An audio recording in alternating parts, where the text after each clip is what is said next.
Hi friends, welcome to my channel Kumari சுவை. இன்றைக்கி நம்ம பார்க்க போகிறது பூரி வித் பட்டாணி குருமா எப்படி செய்கிறதுன்னு பார்க்கலாம். இப்போ ஓவர் நைட் ஊற வச்ச பட்டாணி எடுத்துக்கலாம். தேவையான அளவு உப்பு, அப்புறம் கொஞ்சமாக மஞ்சள் தூள் சேர்த்து குக்கரில் வேக வச்சு எடுத்துடலாம்.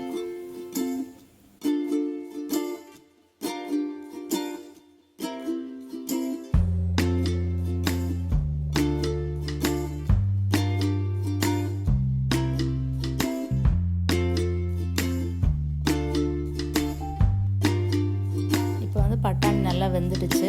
இனி குழம்பு தாளித்து எடுத்துக்கலாம். அதுக்கு பெரிய வெங்காயம், இஞ்சி பூண்டு, தக்காளி, மல்லிக்கீரை கட் பண்ணி வச்சுருக்கிறேன்.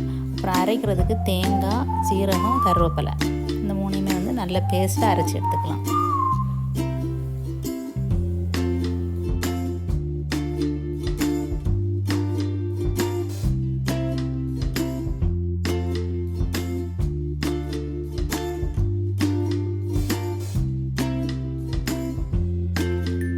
ஹீட் ஆன உடனே கடுகு போட்டு தாளிச்சிடலாம். அப்புறம் கருவேப்பிலை, பெரிய வெங்காயம் எல்லாம் சேர்த்து நல்லா வதக்கி விட்டுடலாம்.